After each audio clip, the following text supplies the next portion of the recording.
again, Stampers. Today I'm going to show you how to make another cute little basket just in time for Easter. This one is a little more involved, so if you like a challenge and if you like your big shot, you're really going to like this. And it also is another way to use your Petite purse die. So enjoy. So we're going to start with our Petite purse die, and I have just added white sticker sheet around the actual cutout so that it's much easier to use and see that you are actually placing your paper over the part you want to cut out. This is just a little bit over 2" by 2" square, and I really just want to make the little flap of the purse, and I don't mind that I'm going to cut that little tip off. And then I'm also going to lay a 3 1/4 by 5 1/2" piece over the body of the purse and the flap, omitting the front of the purse. And I want to make sure and cover that little flap that sticks out over here and then there. And I'm going to run that through my big shot, both layers at the same time.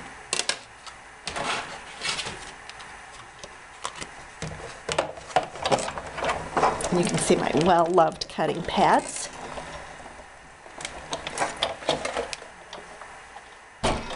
So when I take that out, I'm left with that little flap.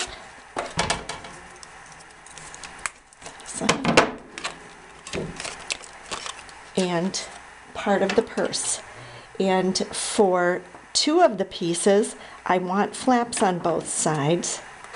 So I would just take and cut that one down so they're equal, and you can see that I have about 1/4 inch flap left. I'm going to cut out 4 of these, and I'm just going to snip that little tab off. And so what I'm going to do, I've already cut them out ahead of time. I'll do the same thing on the little extra flap on the purse. Cut the little tab off.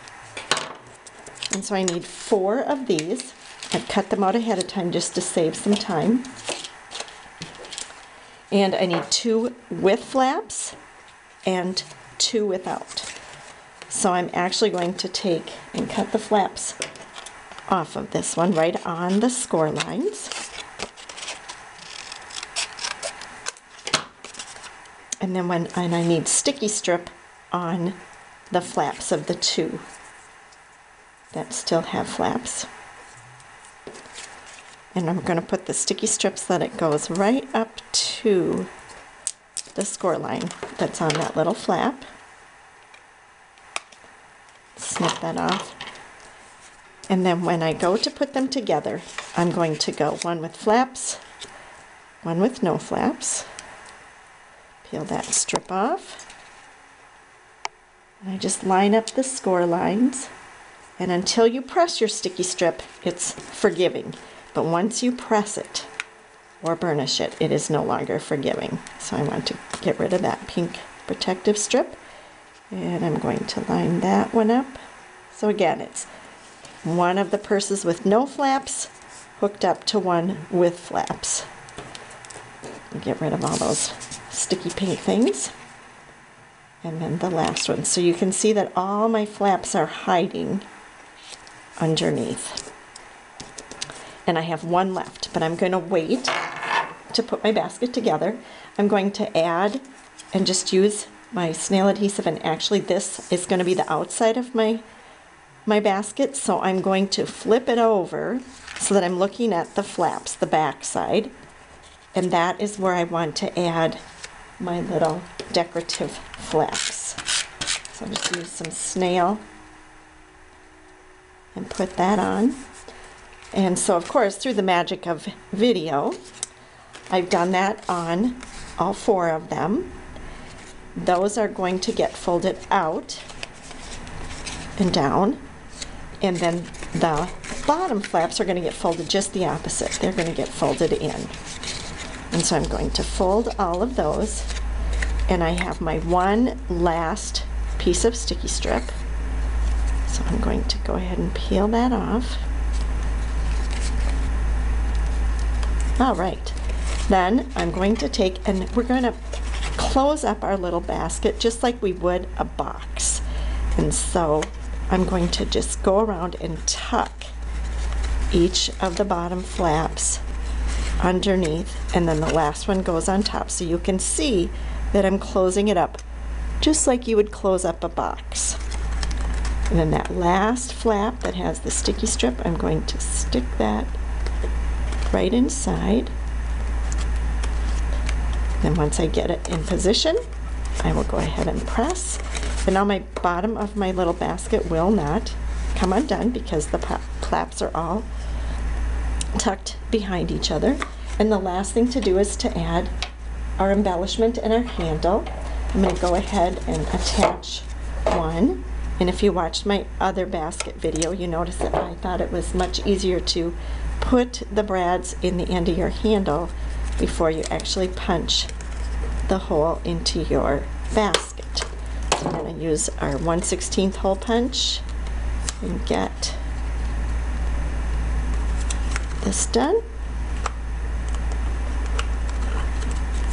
And so I've got one done. I can put it on the inside or outside. You can decide what you want to do.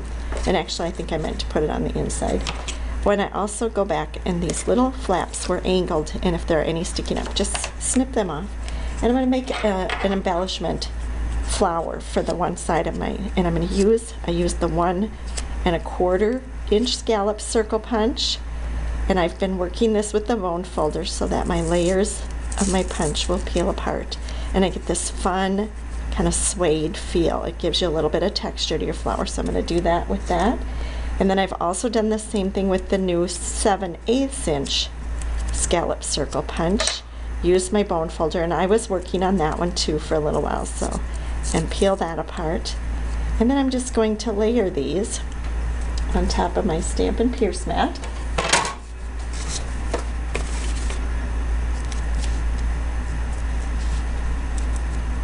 And then I'll use my paper piercing tool and poke a hole into the center, and then grab another one of the in color brads, the Calypso Coral that coordinates with my basket.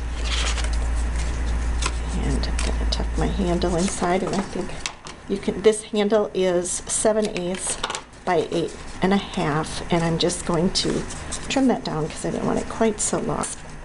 Inch wide by about 7.5 inches long.